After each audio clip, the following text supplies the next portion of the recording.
Hello students, अस्सलाम वालेकुम। उम्मीद है कि आप लोग सब खैरियत से होंगे।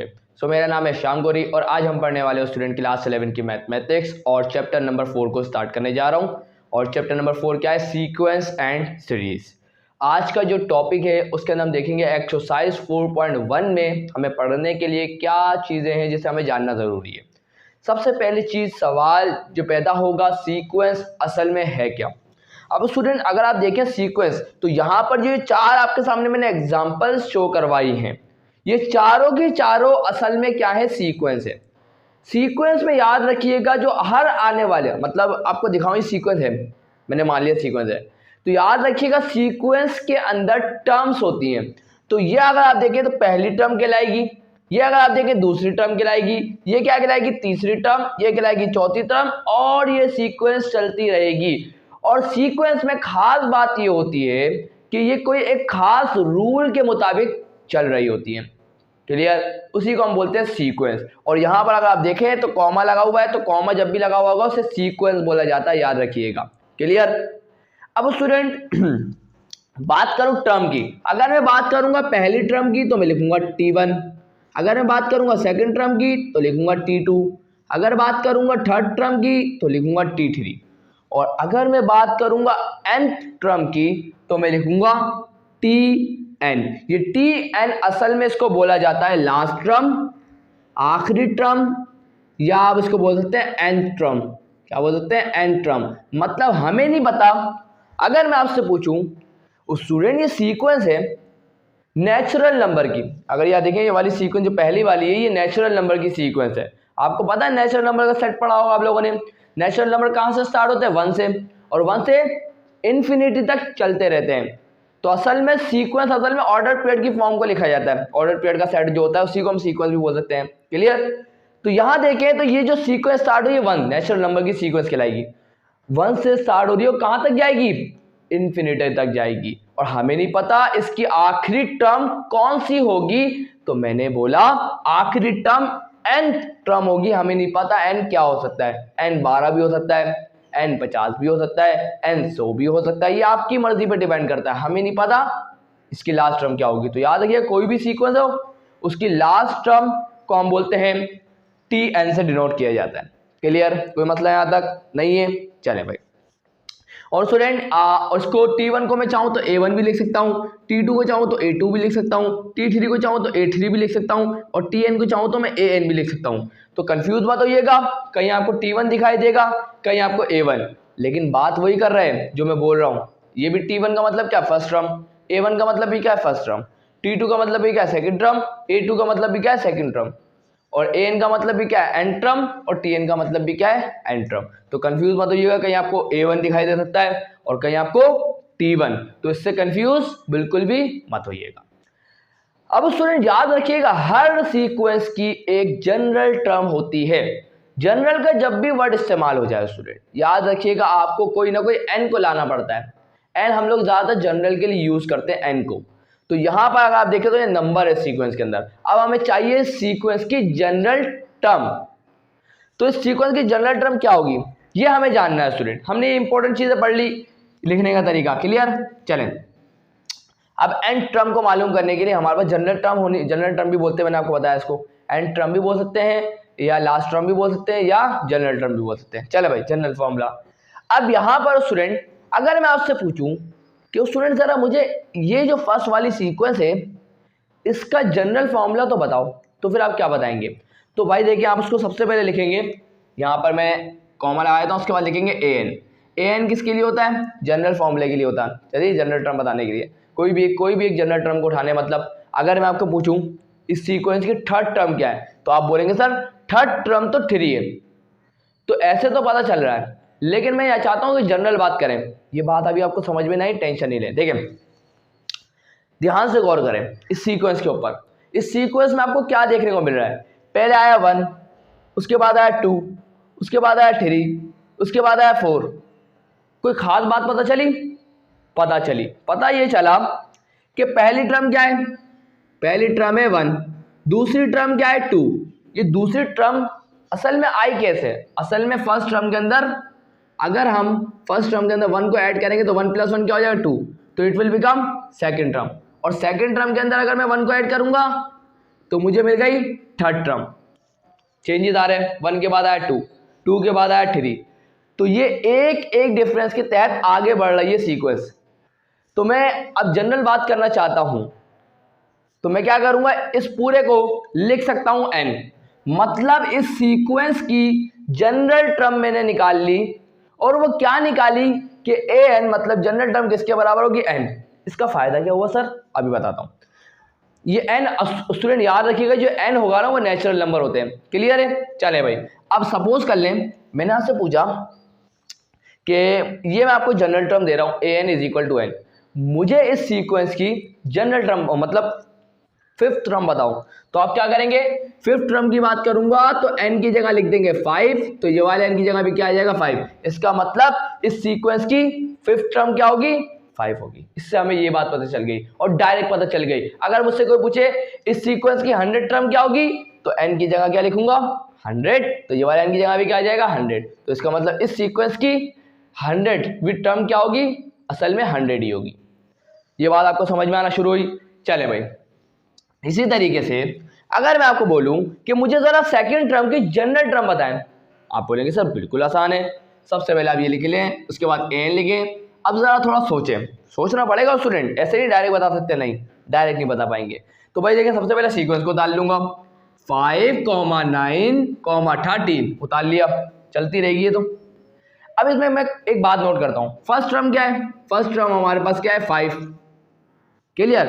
सेकंड टर्म क्या है, सेकंड टर्म है 9, और थर्ड टर्म क्या है, थर्ड टर्म हमारे पास 13 है, क्लियर। यहां तक कोई मतलब ही नहीं है। अब मैं बोलता हूं मैं 5 को कैसे लिख सकता हूं, मैंने बोला मैं 5 को लिख सकता हूं 4 मल्टीप्लाई बाय 1 प्लस का 1। कोई मसला, तो आप बोलेंगे सर नहीं, क्योंकि 4 बंदा क्या होगा 4 और प्लस का 1 क्या होगा 5, वापिस वही आ जाएगा, कोई मसला नहीं है। अब मैंने यहाँ 4 का इस्तेमाल किया ना, तो अगली टर्म में भी 4 आना चाहिए और इससे अगली टर्म में भी 4 आना चाहिए, ये बात भी याद रखिएगा। अब पहले यहाँ 1 था, जब फर्स्ट टर्म की बात कर रहा था 1 था, अब सेकंड टर्म की बात करूंगा तो क्या आएगा 2 आएगा, और प्लस का 1 ऐसे ही रहेगा। अब जरा चेक करें, ये मैं ऐसे लिख सकता हूँ 9 को, 4 2 था क्या होगा 8, 8 प्लस का 1 क्या होगा 9, मतलब मैं इसको ऐसे लिख सकता हूँ। और इसी तरीके से अब थर्ड टर्म की बात कर रहे हैं तो यहाँ क्या आ जाएगा 3 और ये आ जाएगा प्लस का 1, तो 4 3 था क्या होगा 12 और 12 प्लस 1 क्या होगा 30। और अगर मैं आपसे पूछूं कि इसकी एंड टर्म क्या होगी, तो आप बोलेंगे सर बहुत आसान है। आप इसमें एक चीज कॉमन नोट करें, क्या है, इस वाली फर्स्ट वाली टर्म में भी 4 आ रहा है, सेकंड वाली टर्म में भी 4 आ रहा है, थर्ड वाली टर्म में भी 4 आ रहा है, इससे अगले वाली टर्म में भी आएगा, हर टर्म में क्या आएगा 4 आएगा। तो 4 तो हर टर्म में सेम है, तो मैं लिख दूंगा 4। चले भाई, उसके बाद अगर आप देखें, जब मैं फर्स्ट टर्म की बात करता हूं तो यहाँ 1 आता है, जब मैं सेकंड टर्म की बात करता हूं तो यहाँ 2 आता है, जब मैं थर्ड टर्म की बात करता हूँ यहाँ 3 आता है। और ये असल में आपको बताया मैंने, Tn किसके लिए होता है, जनरल टर्म के लिए ना। n क्या बताता है, नंबर ऑफ टर्म को बताता है, n क्या बताता है, नंबर ऑफ टर्म्स। अगर आप पहली टर्म की बात करेंगे तो n की वैल्यू 1, अगर आप दूसरी टर्म की बात करेंगे तो n की वैल्यू 2, अगर आप तीसरी टर्म की बात करेंगे n की वैल्यू 3। सो इसका मतलब है जब मैं पहली टर्म की बात कर रहा हूं तो n की जगह क्या आ रहा है 1, तो यहाँ भी क्या आ रहा है 1, और जब मैं जनरल बात करता हूं तो n लिखता हूं, तो यहाँ n लिखूंगा तो यहाँ क्या आ जाएगा n, तो इसका मतलब 4n, और सब में प्लस का 1 कॉमन है तो प्लस का 1 आ गया। तो इसका मतलब ये हुआ सीक्वेंस की जनरल टर्म क्या हो जाएगी 4n प्लस का 1। ये जो मेथड मैं आपको सिखा रहा हूं इसी को बोला जाता है स्टूडेंट रूल ऑफ फॉर्मेशन। मतलब आप जनरल टर्म बनाने के लिए इस रूल को फॉलो करते हुए चल रहे हैं, और आपको हर सवाल में ऐसे करना है। मतलब अगर सवाल आएगा तो रूल ऑफ फॉर्मेशन से करने का बोलेगा तो आप इसको फॉलो करेंगे। इस तरीके से होता है, ये होता है रूल ऑफ फॉर्मेशन। इसी तरीके से मैं 2 बच्ची हैं, इसको भी करवा देता हूं ताकि आपकी प्रैक्टिस हो जाए, और उसके बाद फिर हम बढ़ेंगे ट्रायंगुलर सीक्वेंस की तरफ। क्लियर, कोई मसले वाली बात नहीं होगी। चलें आए जरा समझते हैं। अब देखिए, बेसिक टर्मिनोलॉजी समझेंगे तो आपके लिए आसान होगा। मुझे पता है पहली दफ़ा जब कुछ चीज़ पढ़ते हैं तो नई है, मुश्किल होती है। बात करें थर्ड टर्म मतलब थर्ड सीक्वेंस की, थर्ड सीक्वेंस में नोट करने वाली बात क्या है, हाँ जरा नोट करते हैं। पहली टर्म क्या है -1, फर्स्ट टर्म क्या है -1, सेकेंड टर्म क्या है 1, और थर्ड टर्म क्या है वो है -1। अब जरा इन तीनों टर्म, बस ज़्यादा से ज़्यादा हमें जनरल टर्म अगर बनानी है ना, जनरल फॉर्मूला बनाना समझ लें, तो आप क्या करेंगे, आपको सिर्फ 3 टर्म की ज़रूरत पड़ती है। मैंने लिख दी 3 टर्म। अब ज़रा नोट करते हैं इसके अंदर, नोट क्या करते हैं, देखिए पहले मैंने देखा पहली टर्म की बात थी, तो यहाँ सब में एक चीज़ जो सब में नोट करने वाली है वो ये है कि हर टर्म के अंदर 1 तो आ रहा है, 1 आ रहा है, 1 आ रहा है, 1 आ रहा है, 1 आ रहा है, आगे भी आएगा, आ रहा है। तो इसका मतलब हर टर्म के अंदर 1 आ रहा है। तो इसका मतलब जनरल जब मैं फॉर्मूला बनाऊंगा, जनरल जब मैं बात करूंगा, Tn की जब मैं बात करूंगा 1 तो होगा उसके अंदर। लेकिन फर्क क्या है, फर्क ये पहले वाले में माइनस आ रहा है, दूसरे में प्लस, फिर माइनस, उसके अगली वाली टर्म में क्या आ रहा है, प्लस, अल्टरनेट साइन आ रहे हैं। और जब भी ऐसा हो तो आपको एक काम करना है, पता है क्या है, मैं इसको ऐसे नहीं लिख सकता कि -1 और इसकी पावर 1, इसको मैं ऐसे नहीं लिख सकता -1 और इसकी पावर 2, मैं इसको ऐसे नहीं लिख सकता -1 और इसकी पावर 3। क्या मैं ऐसे नहीं लिख सकता? क्या आप बोलेंगे सर बिल्कुल, क्यों? क्योंकि -1 के ऊपर पावर क्या है, 1, और 1 क्या है, एक ऑड नंबर, और जब पावर ऑड होती है तो नेगेटिव साइन रहता है, तो -1 ही आएगा। -1 के ऊपर पावर क्या है, इवन, और जब भी पावर इवन होती है नेगेटिव साइन हट जाता है, तो पॉजिटिव 1 आ जाएगा। -1 के ऊपर पावर ऑड, नेगेटिव साइन रहेगा, तो ये -1। इसका मतलब ये है, पहली टर्म की बात करी तो 1 आया, दूसरी टर्म की बात करी तो 2 आया, तीसरी टर्म की बात करी तो 3 आया, और n टर्म की बात करूंगा तो -1 की पावर n। इसका मतलब इस थर्ड वाली सीक्वेंस की जनरल टर्म क्या होगी, वो होगी, क्या होगी, मैं लिख देता हूं, an बराबर आ जाएगा किसके, -1 की पावर n। समझ में आ रही है ना सारी बातें, क्लियर कर रहा हूं आसान तरीके से। चलें भाई, अब आखिरी है, फटाफट इसको भी देख लेते हैं। देखिए भाई, पहली टर्म क्या है सीक्वेंस की, चौथी वाली, फर्स्ट टर्म है हमारे पास 1/2, सेकंड टर्म है हमारे पास 2/3, और थर्ड टर्म हमारे पास है 3/4। कोई मसला नहीं है, प्रॉब्लम नहीं है। अब अगर आप नोट करें, इधर से नोट करवा दूं, इधर से नोट करना ज़्यादा बेटर रहेगा आप लोगों के लिए।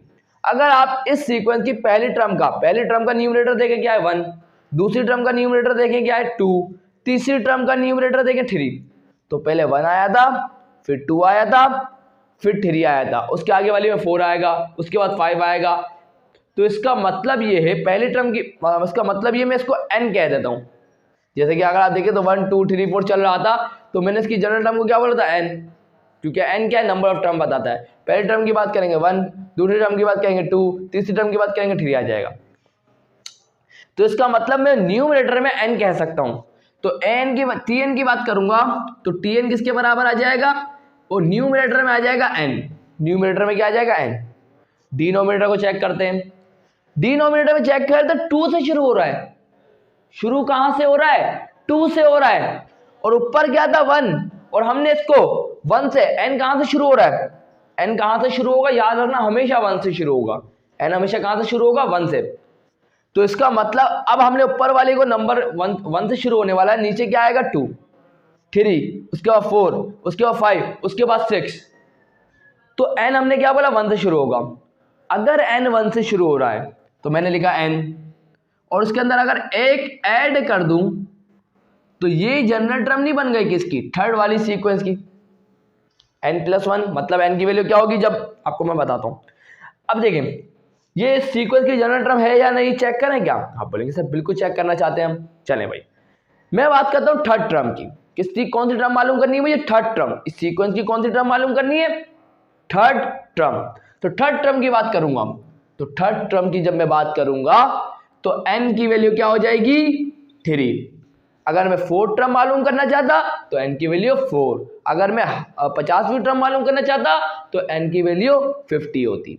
अभी थर्ड टर्म मालूम करनी है तो n की वैल्यू क्या पुट करूंगा, 3, इसके अंदर n की वैल्यू 3 पुट करें तो n की जगह क्या गया 3, ये वाले n की जगह क्या आ जाएगा 3 आ जाएगा, ये वाले n की जगह भी क्या आ जाएगा 3 आ जाएगा, और प्लस का 1, तो 3/3 प्लस का 1 4। क्या इस सीक्वेंस की थर्ड टर्म 3/4 नहीं है, आप बोलेंगे सर बिल्कुल है। इसका मतलब हमने जो जनरल टर्म का फॉर्मूला बनाया है ये बिल्कुल करेक्ट है। जनरल टर्म किस लिए बोल रहे हैं, क्योंकि ये कोई, इस फॉर्मूले से हम कोई भी एक खास टर्म को जो अब आपको चाहिए कोई भी एक खास टर्म 50वीं हो सकती है, 40वीं, 30वीं, इस अगर हम सीक्वेंस बनाए तो हमें तो हर टर्म लिखनी पड़ेगी, उसके बाद हमें मिलेगी वो टर्म। लेकिन इस फॉर्मूले के जरिए हम किसी भी वक्त 50वीं टर्म भी मालूम कर सकता हूँ इस सीक्वेंस की, 1000वीं टर्म भी मालूम कर सकता हूँ, 50,000 वाली टर्म भी मालूम कर सकता हूँ इस जनरल फॉर्मूले के जरिए। तो इसका बहुत अहम फायदा आपको समझ में आ चुका है। अब हम समझने जा रहे हैं स्टूडेंट ट्रायंगुलर सीक्वेंस को। आपको हर चीज़ को अच्छी तरीके से समझेंगे जब भी आप लोगों के लिए ये चैप्टर आसान होगा, बस थोड़े से आपको मेहनत करनी पड़ेगी। चलिए आप बढ़ते हैं ट्रायंगुलर सीक्वेंस की तरफ। चलें भाई स्टूडेंट्स, आप लोगों के सामने आ चुकी है अब ट्रायंगुलर सीक्वेंस। अब ये जो सीक्वेंस आपके सामने गिवन है 1, 3, 6, 10, 15 चलती जा रही है, ये भी जाती रहेगी, तो ये कहलाएगी ट्रायंगुलर सीक्वेंस। और इसी ट्रायंगुलर सीक्वेंस को अगर मैं डॉट में, हर टर्म को डॉट में रिप्रेजेंट करूं तो ऐसे 1 है तो 1 डॉट, 3 है तो 3 डॉट, 6 है तो 6 डॉट्स, 10 है तो 10 डॉट्स, और ये जो 10 डॉट्स एक ट्रायंगल बना रहे हैं। क्लियर है आपके सामने। अब स्टूडेंट्स नोट क्या करें, देखिए ये भी एक सीक्वेंस है, बिल्कुल है सीक्वेंस। इस सीक्वेंस की खास बात क्या है और इसकी जनरल टर्म क्या होगी सर, ये दोनों सवाल आपके जहन में आने चाहिए। आइए जरा देखते हैं। देखने में पता चल रहा है अगर मैं 1 को ऐड करूं 3 के अंदर तो 3 + 1 क्या होगा, 3 + 1 क्या होगा, 3 + 1 हो जाएगा 4। उसके बाद 6 के अंदर ऐड करता हूं 3 को तो 6 + 3 क्या हो जाएगा 9। अब 10 के अंदर ऐड करता हूं 6 को तो क्या हो जाएगा 10 + 6 क्या हो जाएगा 16। उसके बाद 15 के अंदर ऐड करता हूं 10 को तो 15 के अंदर 10 को ऐड करूंगा तो मिल जाएगा 25।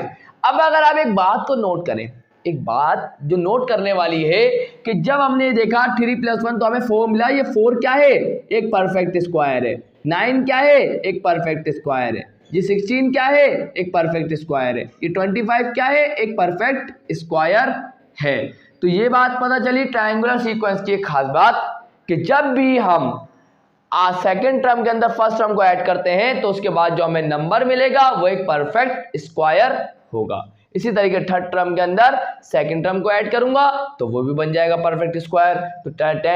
तो फोर्थ टर्म के अंदर थर्ड टर्म को ऐड करूंगा तो वो भी बन जाएगा एक परफेक्ट स्क्वायर। चलिए भाई ये बात भी अच्छी थी, है ना। चलें अब क्या करेंगे, एक मेन बात थी मैंने बता दी आप लोगों को इन्फॉर्मेशन के लिए। चलें भाई स्टूडेंट अब क्या करते हैं, हम ऐसा करते हैं स्टूडेंट,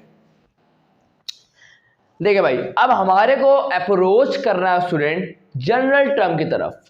अब जनरल टर्म की तरफ अप्रोच करने के लिए हमें कुछ इसमें कुछ ऐसा कुछ कॉमन ढूंढना पड़ेगा जो हमें इसमें नजर नहीं आ रहा। अब मैं क्या करता हूं, इन डॉट्स को इस तरीके से रिप्रेजेंट, ट्राइंगल तो बनाना है तो हम क्या करते हैं इन डॉट्स को जरा राइट एंगल ट्राइंगल की फॉर्म में अरेंज करके लिखता हूं। तो मतलब कैसे, इसका मतलब ये तो ये आ गया डॉट इधर, अब ये जो 3 है तो इसको राइट एंगल की फॉर्म में लिख दूंगा, कोई मतलब वाली बात तो नहीं है, ये आ गया। इसी तरीके से इसको भी लिख सकता हूं 1 2 3 4 5 6, इसी तरीके से इसको भी बना दूंगा 1 2 3 4 5 6 7 8 9 और ये आ गया 10। क्लियर। चले मैंने गलती से लगा दिया नोट, 1 2 3 4 5 6 7 4 3 7 7 और 3 10, सही है। चले भाई लिख दिया। अब इसका सर राइट एंगल में लिखने का क्या फायदा है, ये सवाल ज़हन में आएगा और आना चाहिए भाई, अच्छी बात है। अब अभी मैंने आपको थोड़ी देर पहले क्या बताया, मैंने बताया कि जब भी हम सेकंड टर्म के अंदर फर्स्ट टर्म को ऐड करते हैं तो it will become perfect square. हम लोग जनरल टर्म को अप्रोच करना चाहते हैं, मैं सिंपल वे में आपको समझाता हूं क्या करना है। हम क्या करते हैं, ये जो सारे के सारे सीक्वेंस चल रही है जिसको हमने डॉट से रिप्रेजेंट किया है, इन डॉट्स की जो तादाद है वो असल में सीक्वेंस बता रही है। अगर 1 डॉट है तो 1, 3 डॉट है तो 3, इन तादाद को असल में हम क्या करते हैं डबल कर देते हैं, डबल कर देते हैं। तो हम क्या करते हैं डबल द डॉट्स कर देते हैं, डॉट्स की तादाद को डबल कर देते हैं तो क्या होगा double the dots, double the dots. तो डॉट्स को डबल कर देते हैं, तो डॉट्स को डबल करेंगे तो ये 1 डॉट है कितना बन जाएगा 2 डॉट, ये 3 डॉट है तो कितने हो जाएंगे ये हो जाएगा।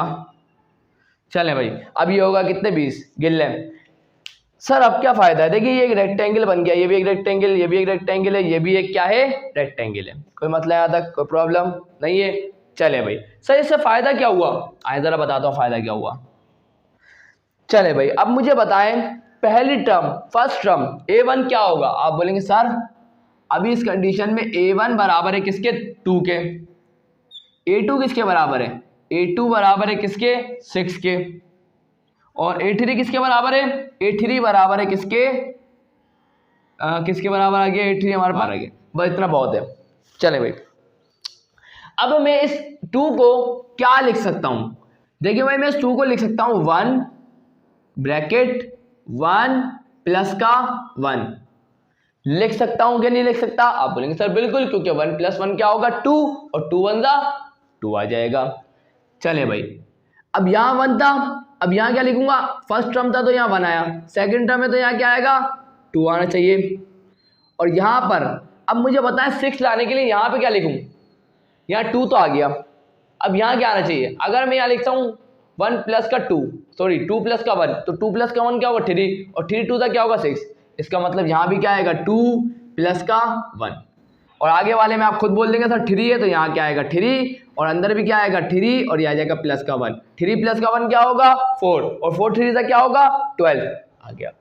अगर मैं जनरल बात करना चाहूँ तो क्या कर सकता हूँ, मैं बोल सकता हूँ कि an बराबर किसके होगा, यहाँ देखिए पहले 1 था, फर्स्ट टर्म था तो n की जगह 1 था तो यहाँ भी 1 था, n की जगह 2 था तो यहाँ भी 2 था, n की जगह 3 था तो यहाँ भी 3 था, तो इसका मतलब मैं n लिख सकता हूँ इस पूरे की जगह, फिर ब्रैकेट लगाऊंगा, यहाँ भी 1 था तो यहाँ भी 1 था, यहाँ 2 था तो यहाँ भी 2 था, यहाँ 3 था तो यहाँ भी 3 था, तो इसकी जगह भी n आ जाएगा प्लस प्लस का 1 प्लस का 1 प्लस का 1 हर टर्म में आ रहा है तो प्लस का 1 तो सेम ही रहेगा। इसका मतलब इस सीक्वेंस के लिए जनरल टर्म क्या हो गई, ये हो गई।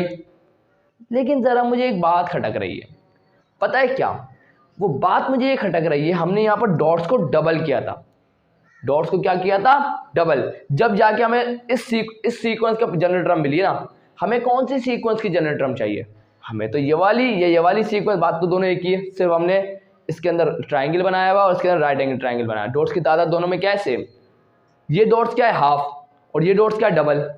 अगर इसके लिए हमारे पास जनरल टर्म का फॉर्मूला ये है तो इसके लिए जनरल टर्म का फॉर्मूला क्या होगा, ये जो वैल्यू आएगी उसको क्या कर देंगे हाफ, तो इसका मतलब ये हुआ हमारे पास इसके लिए जनरल टर्म का फॉर्मूला क्या होगा, an बराबर होगा किसके n प्लस का 1 और इसको डिवाइड करवा देंगे 2 से। आइए जरा चेक करते हैं, यहाँ पे हम लिख देते हैं this is the formula general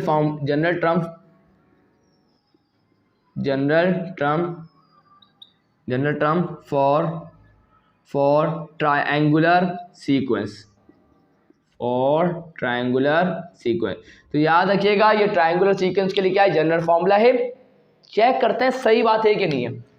सबसे पहले हम क्या रखेंगे n की वैल्यू 1, तो n की वैल्यू इसके अंदर 1 रखें तो a1 हमारे पास क्या के बराबर आएगा, चेक करते हैं, यहाँ भी 1 यहाँ भी 1 प्लस 1 क्या होगा 2 और 2 1 जा 2 और डिवाइड में भी क्या है 2 से 2 क्या हो जाएगा कैंसिल, आंसर क्या आ जाएगा 1। आइए चेक करते हैं ट्रायंगुलर सीक्वेंस की फर्स्ट टर्म क्या है, अरे यार फर्स्ट टर्म तो 1 ही है, बिल्कुल सही। आइए जरा एक और दफा चेक करते हैं अपनी तसल्ली के लिए, a2 किसके बराबर आएगा, n की जगह क्या आएगा 2 आ गया, ये वाले n की जगह भी क्या आएगा 2 आ गया, प्लस का 1 और डिवाइड बाय 2, ये वाले 2 से ये वाला 2 कैंसिल, 2 प्लस का 1 क्या हो जाएगा 3 हो गया, सेकंड टर्म क्या आ गया 3। आइए जरा चेक करते हैं, अबे भाई ये भी सेकंड टर्म 3 है, इसका मतलब ये भी करेक्ट। आखिरी दफा एक और दफा तसल्ली करके देख लेते हैं, थर्ड टर्म भी निकाल के देख लेते हैं, तो a3 किसके बराबर आएगा, n की जगह क्या आएगा, जब हमने n की जगह 3 पुट किया है तो ये वाले n की जगह भी क्या आएगा 3, तो ये आ गया 3 प्लस का 1 डिवाइडेड बाय 2, कोई मतलब 3 और 1 कितने होगा 4 और 4 3 था क्या हो जाएगा 12, तो 12 डिवाइडेड बाय 2, 2 1 जा 2 6 जा 12, तो ये आ गया 6।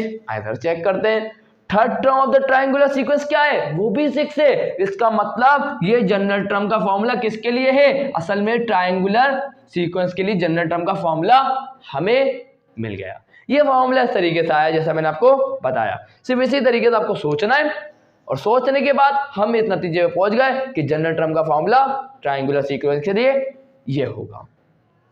समझ में आई? कोई मसला नहीं है ना? तो याद रखिएगा क्या है जनरल टर्म का फॉर्मूला ट्रायंगुलर सीक्वेंस के लिए, n प्लस का 1 डिवाइड बाय 2, क्योंकि हम बार बार तो नहीं निकालेंगे, एक दफा निकाल लिया, अब जब भी क्वेश्चन आएगा डायरेक्ट अप्लाई कर देंगे।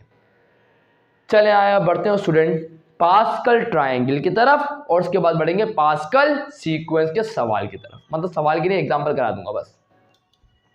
चले मैं स्टूडेंट पास्कल ट्रायंगल की तरफ बढ़ने से पहले मेरे दिमाग में ख्याल देखा मैंने बुक पे तो फैक्टोरियल सीक्वेंस भी है, तो मैंने बोला इसको भी पढ़ा देते हैं। ये कोई एक स्पेसिफिक सीक्वेंस नहीं है, सिर्फ आसान सी बात में अगर मैं आपको बताना चाहूँ इस फैक्टोरियल सीक्वेंस को तो बहुत ईजी है। अगर आप कोई भी सीक्वेंस देखें और उसके अंदर आप उस सीक्वेंस में फैक्टोरियल को पा रहे हैं, उस सीक्वेंस में आपको फैक्टोरियल नजर आने लगा है, तो याद रखिएगा उस सीक्वेंस का आप बोल सकते हैं फैक्टोरियल सीक्वेंस।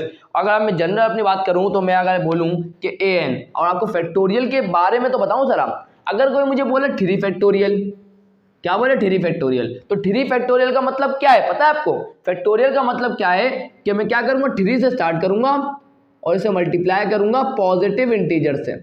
किससे मल्टीप्लाई करूंगा? पॉजिटिव इंटीजर से। तो 3 मल्टीप्लाई बाय 2 मल्टीप्लाई बाय 1 क्या हो जाएगा? 3 टू द 6। क्लियर है? बस आसान सी बात थी, मैंने आपको बता दिया। अगर बोले 0 फैक्टोरियल तो याद रखिएगा 0 फैक्टोरियल 1 के बराबर होता है। 2 फैक्टोरियल बोलेगा तो आप 2 मल्टीप्लाई बाय 1 करेंगे।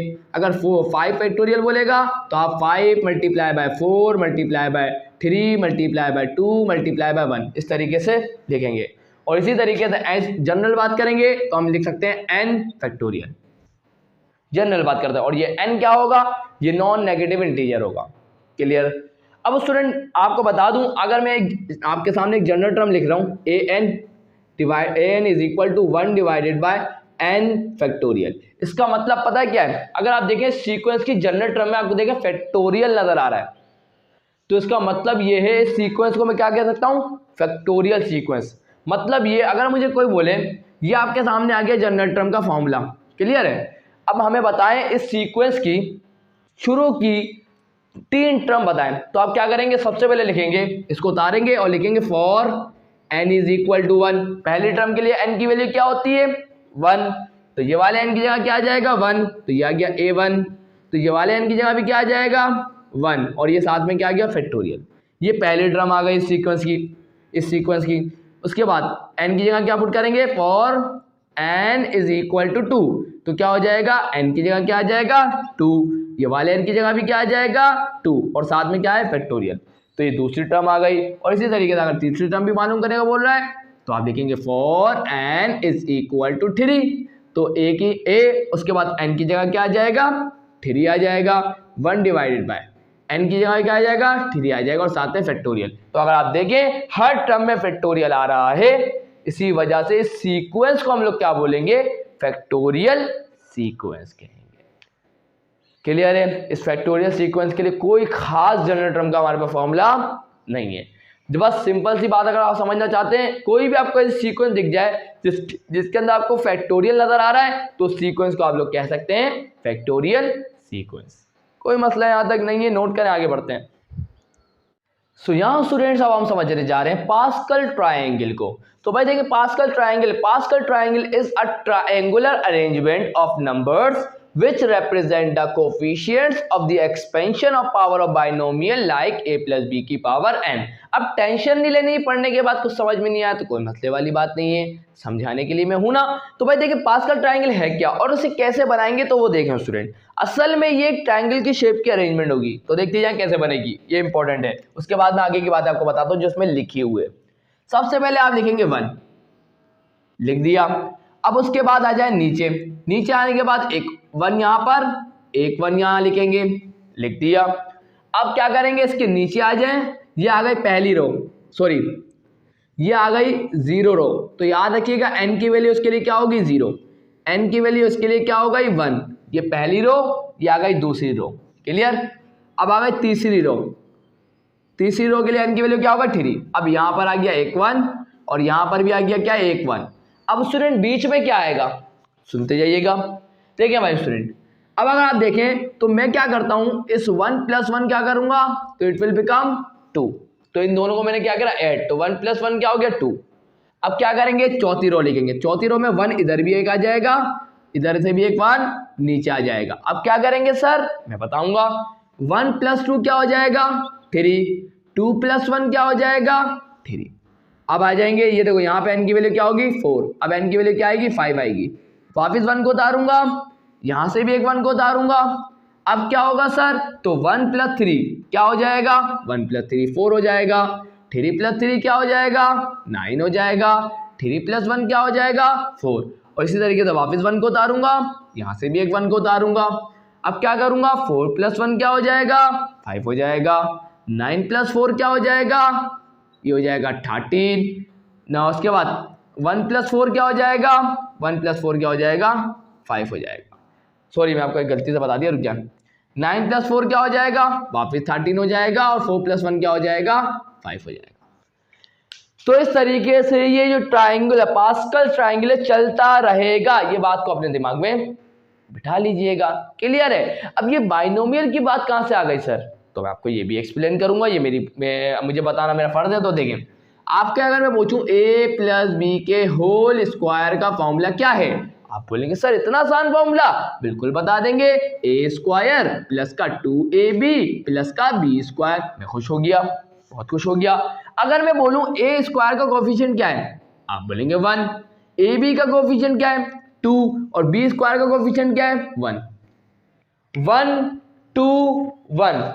क्या आपको पास्कल ट्राइंगल के अंदर कोई भी ऐसी रो आपको नजर आ रही है जहां 1 2 1 लिखा हुआ हो? आप बोलेंगे सर बिल्कुल, ये जो थर्ड रो है ना, असल में हमें यहां नजर आ रहा है 1 2 1। समझ में आई? और आपको पता है बाइनोमियल एक्सपेंशन में आपको पता है a + b की पावर n लिखते हैं ना।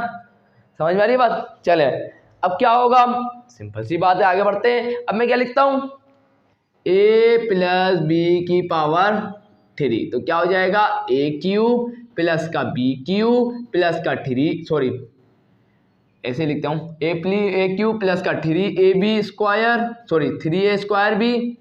और उसके बाद क्या होता है, प्लस 3ab² प्लस b का क्यूब। अब अगर आप देखें तो यहाँ पर 1 a³ का कोफिशिएंट क्या है, 1। a² b का कोफिशिएंट क्या है, 3। ab² का कोफिशिएंट क्या है, 3। और b³ का कोफिशिएंट क्या है, 1।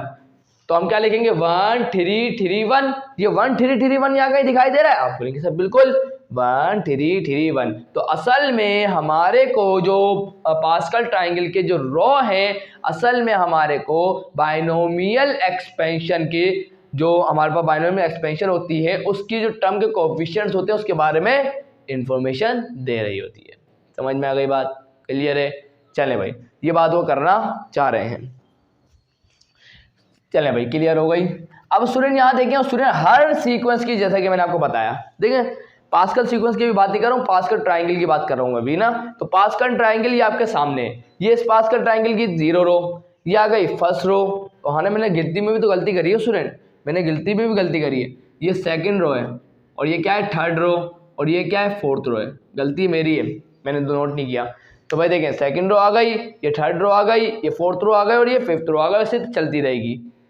असल में पास्कल सीक्वेंस क्या है सर? पास्कल सीक्वेंस के बारे में बताया था, सवाल उतारा मैंने आप लोगों के सामने। देखें, पास्कल सीक्वेंस और पास्कल ट्राइंगल का आपस में लिंक्ड है। अगर आप याद देखें तो यहाँ पे अगर ये देखें 0 रो, n हमारे को असल में रो के बारे में बताता है। तो यहाँ n 0 रो, उसके बाद यहाँ फर्स्ट रो, उसके बाद सेकंड रो, थर्ड रो, इसी तरह चलती रहेगी। तो ये कोई भी एक रो को उठाएं तो ये एक सीक्वेंस बनेगी। मतलब मैं सेकंड रो को उठाता हूँ पास्कल ट्राइंगल की, पास्कल ट्राइंगल की क्या कराता हूँ, सेकंड रो को उठाता हूँ, क्या है वो, 1 2 1। तो ये असल में क्या बन गई, एक सीक्वेंस बन गई। तो ये पास्कल ट्राइंगल से आई है ना, तो इसीलिए मैं इसको कह सकता हूं पास्कल सीक्वेंस। कोई मसले वाली बात है? कितने टर्म है, 1 2 3 टर्म है, कोई मसला है नहीं है ना। तो इसी तरीके से ये वाली रो को उठा लो पूरी, तो ये भी एक सीक्वेंस बन जाएगी। तो इसी को क्या बोलूंगा, पास्कल सीक्वेंस। तो पास्कल सीक्वेंस सिंपल यही है। और पास्कल सीक्वेंस अगर आपको मालूम करनी है, उसके लिए जनरल टर्म का फॉर्मूला आपको इस्तेमाल करना पड़ेगा। तो वो क्या है, तो मैं आपको बता देता हूं। तो जनरल टर्म का फॉर्मूला हमारे पास पास्कल सीक्वेंस के लिए क्या होगा, तो मैं यहाँ लिख देता हूं, क्या होगा, n factorial divided by r factorial n minus r का फैक्टोरियल। चले भाई, क्लियर? कोई मसला यहाँ तक नहीं है? चले भाई, तो यहाँ पर एक बात को याद रखिएगा, जो r होगा वो हमेशा n के बराबर या n से कम हो सकता है। क्लियर। फॉर एग्जाम्पल हमारे पास सवाल दिया हुआ find the Pascal sequence for n is equal to 4। हमसे बोल रहे हैं जब n क्या हो 4 के बराबर तो उस वक्त बताए पास्कल सीक्वेंस क्या होगी। हम टेंशन में आ गए क्योंकि यहाँ r तो गिवन ही नहीं है, तो याद रखिएगा r की वैल्यू 0 से शुरू होगी। तो हम यहाँ लिखेंगे by using formula of Pascal sequence, जो हमने पढ़ लिया ये रहा।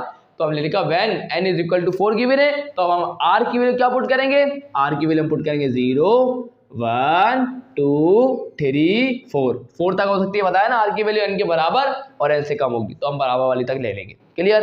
अब हम चेक करेंगे 1 बाय 1। तो r जब 0 के बराबर होगा तो इस फॉर्मूले में देखें तो n क्या है हमारे पास, that is 4 factorial divided by r की जगह क्या आएगा 0 फैक्टोरियल, n की जगह क्या आएगा 4 माइनस r की जगह क्या आएगा 0 और ये आ गया फैक्टोरियल। तो क्या हो जाएगा, ऊपर क्या है 4 फैक्टोरियल डिवाइडेड बाय 0 फैक्टोरियल किसके बराबर होता है 1 के, 4 माइनस 0 किसके बराबर होगा 4 के, तो ये आ जाएगा 4 फैक्टोरियल। तो 4 फैक्टोरियल डिवाइड बाय 4 फैक्टोरियल ये हो गया 1। चलें भाई आगे देखते हैं। अब r इज इक्वल टू किसके लिए चेक करेंगे 1 के लिए, तो क्या हो जाएगा 4 फैक्टोरियल डिवाइडेड बाय r की जगह क्या आ जाएगा 1 फैक्टोरियल, उसके बाद n की जगह क्या होगा 4, r की जगह क्या होगा 1 और ये आ गया फैक्टोरियल। सॉरी n नहीं आएगा, यहाँ 4 आएगा n की जगह।